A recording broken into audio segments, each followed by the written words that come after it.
Hello दोस्तों, आज की स्टोरी एक लड़के पर बेस्ड है। इस स्टोरी को देखने के बाद आप जरूर कहेंगे बड़ा हरामी हो बेटा। ये लड़का अपने घर की सारी औरतों को प्रेग्नेंट कर देता है, चाहे वो इसकी नौकरानी हो। इस मूवी को 1986 में रिलीज किया गया था और इस मूवी का नाम है what every French women want. तो चलिए इस मूवी को शुरू करते हैं। इस मूवी की शुरुआत में हम लोग रोजर नाम के एक लड़के को देखते हैं जो कि अपनी छुट्टियां मनाने के लिए अपने घर में आ रहा था। रोजर को लेने के लिए उसके घर की एक मेड आई थी। इस मेड का नाम मिस लपीते है। घोड़ा गाड़ी चलाते हुए मिस लपीते के पपीते बहुत उछल रहे थे और रोजर उन्हें देखकर बहुत खुश हो रहा था। मिस लपीते भी रोजर को अपने पपीते दिखाने में कोई कसर नहीं छोड़ती है और वो रोजर के साथ इस सफर को काफी एंजॉय कर रही थी। रोजर भी ये सब देखकर फ्री में काफी मजे ले रहा था। दोनों हिलते और हिलाते हुए घर पर पहुंच जाते हैं। घर पहुंचने पर रोजर का स्वागत किया जाता है। इसके बाद रोजर अपने घर में आता है। यहीं पे रोजर अपनी छोटी बहन बार्था से मिलता है। इसके बाद ये लोग घर से बाहर घूमने के लिए जाते हैं। ये दोनों आपस में बात कर ही रहे होते हैं, तभी फिर से रोजर मिस लपीते को देखता है। रोजर जल्दी से मिस लपीते के पास जाता है ताकि वह फिर से उसके पपीते देख सके, लेकिन इस बार मिस लपीते रोजर को एक टोकरी पकड़ा देती है।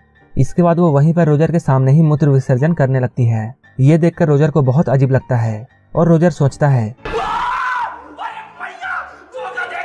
इसके बाद रोजर जंगल में अकेले घूमने लगता है। तभी उसे झाड़ियों के पीछे से कुछ आवाजें सुनाई देती है। जब वो धीरे से जाकर देखता है तब वो अपने घर की एक मेड को पाता है जो कि किसी के साथ जंगल में मंगल कर रही थी।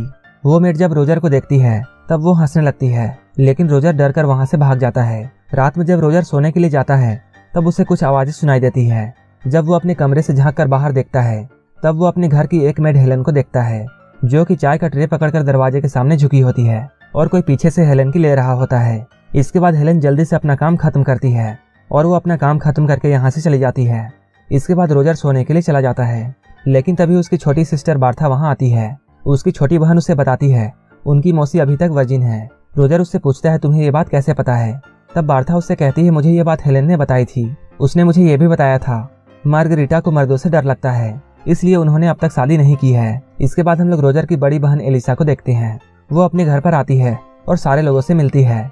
वो यहाँ आकर रोजर को भी हेलो बोलती है। इसके बाद वो यहाँ से चली जाती है। अगले दिन बार्था रोजर को लेकर चर्च पर जाती है। ये लोग चर्च में जाकर छुप जाते हैं और यहाँ आए हुए लोगों की बातों को सुनने लगते हैं। तभी वहाँ रोजर की मौसी मार्गरीटा आती है और वो फादर से अपनी गलतियों के बारे में कन्फेस करती है और वो ये बात बताती है जब से उसने रोजर को देखा है तब से वो उसके लिए पागल हो चुकी है और वो अपने सपने में रोजर के साथ इंटीमेट होती है। मार्गरीटा की सारी बातों को रोजर सुन रहा होता है। ये सुनकर रोजर बहुत खुश होता है। वहीं दूसरे दिन एलिसा का फियांसे उससे मिलने के लिए आता है और वो एलिसा से आकर मिलता है और उसे गिफ्ट देता है। रात में जब रोजर सो रहा होता है तब उसे फिर से वही आवाजें आती हैं। तब वो देखता है फिर से हेलन चाय का कप लेकर उसी तरह झुकी हुई है और फिर से उसका कोई पीछे से ले रहा है। इस बार रोजर के साथ साथ मिस्टर फ्रैंक भी हेलन को देख लेते हैं। हेलन का काम जैसे ही खत्म होता है वो यहाँ से चली जाती है। रोजर को यहाँ कुछ भी समझ में नहीं आता है कि वो आदमी कौन है जो कि हेलन की रोज रोज बजाता है। इसके बाद रोजर प्रिस्सिला से पूछता है वो कौन आदमी है जो कि हेलन की रोज लेता है। प्रिस्सिला उससे बोलती है ये मेड का एक सीक्रेट है। ये बोलकर वो यहाँ से चली जाती है। इसके बाद रोजर सोचता है इसके बारे में मिस्टर फ्रैंक से बात किया जाए। वो सोचता है शायद मिस्टर फ्रैंक को इसके बारे में पता होगा। इसके बाद वो मिस्टर फ्रैंक के कमरे में जाता है। जब वो मिस्टर फ्रैंक के कमरे में पहुंचता है तब वो देखता है मिस्टर फ्रैंक अपना हाथ पैंट में डालकर अपनी हाथ की शक्ति दिखा रहे हैं। जैसे ही मिस्टर फ्रैंक रोजर को यहाँ देखते हैं वो जल्दी से यहाँ से चले जाते हैं। यहीं पे रोजर को एक किताब मिलती है। उस किताब में काफी सारी एडल्ट स्टोरीज होती हैं। वो इस किताब को अपने साथ लेकर चला जाता है ताकि वो अकेले में इस किताब को पढ़ सके। इस किताब में ऐसी स्टोरीज लिखी होती हैं जो कि रोजर के तन बदन में आग लगा देती है। इस किताब को पढ़कर रोजर भी अपने हाथ की शक्ति दिखाने वाला था, लेकिन उसी वक्त इनके घर का एक नौकर वहां आ जाता है। उस नौकर को देखकर रोजर यहीं पर छिप जाता है। तभी हेलन यहाँ आती है जो कि मुर्गियों को दाना डालने के लिए यहाँ आई थी। वो नौकर हेलन के पास आता है और वो उसे यहीं पर फंसा देता है और इसके बाद वो हेलन के पीछे जाता है और वो हेलन की बजाने लगता है। हेलन की चिल्लाने की आवाज सुनकर रोजर उसके पास जाता है। रोजर को ऐसा लगता है जैसे हेलन यहाँ फंस गई है, इसलिए वो चिल्ला रही है। रोजर इसे खोलने लगता है। तभी हेलन रोजर को रोकती है और कहती है अभी तो बस स्टार्ट हुआ है। इसके बाद रोजर बाहर जाकर देखने की कोशिश करता है आखिर वो आदमी कौन है जो कि हेलन की ले रहा है, लेकिन रोजर के बाहर निकलने से पहले ही वो आदमी अपना काम कर लेता है। इसके बाद हम लोग एलिसा को देखते हैं जो कि अपनी फियांसे से बातें कर रही होती है। तभी वहाँ पर रोजर आता है। रोजर अपनी बुक को एलिसा की बुक से बदल देता है। रोजर जब बाहर आता है तब वो देखता है एलिसा उस बुक को पढ़ रही है। एलिसा जब अपने बुक को पढ़ने के लिए बुक को खोलती है तब उसमें उसे मजेदार कहानियां मिलती हैं। इसके बाद वो जल्दी से उस बुक को लेकर बाहर चली जाती है। ताकि अकेले में वो उस बुक को पढ़ सके। इसके बाद हम लोग रोजर को देखते हैं जो कि किचन में आता है और वो प्रिसिला को पीछे से पकड़ लेता है, लेकिन प्रिसिला जल्दी से पीछे मुड़ती है और वो रोजर के सर पर एक प्लेट मारती है। मारने के बाद प्रिसिला देखती है ये तो अपना प्यारा रोजर है। इसके बाद प्रिसिला उससे सॉरी बोलती है। प्रिसिला यहाँ पर रोजर को देने के लिए तैयार हो जाती है। रोजर प्रिसिला को पेलने ही वाला था, लेकिन तभी वहाँ एक दूसरी मेड आ जाती है। उसे देखकर रोजर यहाँ से जल्दी से भाग जाता है। तभी रोजर के घर में एक पोस्टमैन आता है और वो इन लोगों को ये खबर देता है कि जर्मनी और फ्रांस के बीच में वार शुरू हो गई है, इसलिए इस गांव में जितने भी मर्द हैं सभी को जंग लड़ने के लिए जाना होगा। इनके शहर का एक नियम था, जंग में जाने से पहले सारे लोग खूब मस्ती करते हैं। ये सब देखकर रोजर बहुत खुश होता है क्योंकि जल्द ही घर के सारे मर्द जंग में चले जाएंगे। इसके बाद सिर्फ रोजर ही यहाँ अकेला बचेगा क्योंकि रोजर की उम्र उतनी नहीं थी कि वो जंग में जाकर लड़ाई करे। अगले दिन गांव के सारे मर्द जंग में चले जाते हैं और अब घर में सिर्फ लेडीज होती हैं। इसके बाद रोजर सबसे पहले प्रिसिला के पास जाता है और वो उसे अपने बातों में फंसा लेता है। इसके बाद वो उसके साथ रात भर घपाघप करता है। अगले दिन हम लोग रोजर के घर की एक मेड कैट को देखते हैं जो कि नदी के किनारे बैठकर अपना मेकअप कर रही थी। रोजर को यहाँ देखकर कैट के दिल में कुछ कुछ होने लगता है। इसके बाद रोजर इसके पास आता है और उसके साथ भी यहीं पर घपाघप करता है। रात में जब मार्गरीटा सोने के लिए अपने कमरे में जाती है तब वो अपने बेड पर रोजर को देखती है। मार्गरीटा उससे पूछती है, तुम यहाँ क्या कर रहे हो?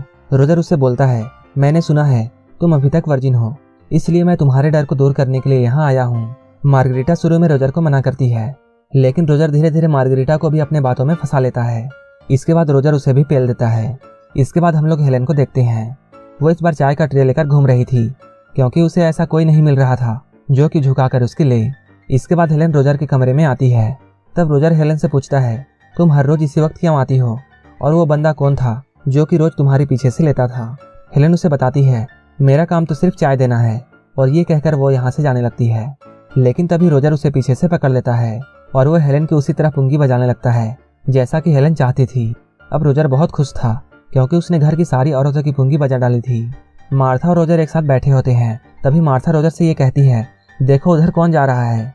जब रोजर वहाँ देखता है तब वो रोजर की बड़ी बहन एलिसा होती है। इसके बाद वो एलिसा के पास आता है।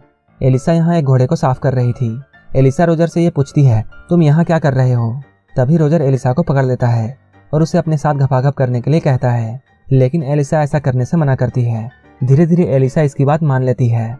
इसके बाद रोजर एलिसा के साथ भी घपाघप कर लेता है।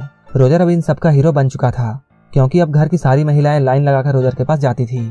अब रोजर भी अपने काम में बहुत माहिर हो चुका था और अब वो अपनी सेवा एक साथ 3-3 लोगों को देता था। रोजर से सेवा करवाकर सारी महिलाएं बहुत खुश थीं।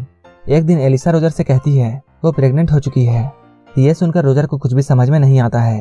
तभी इन लोगों को ये न्यूज़ मिलती है, इनके देश की जो लड़ाई चल रही थी वो अब रुक गई है।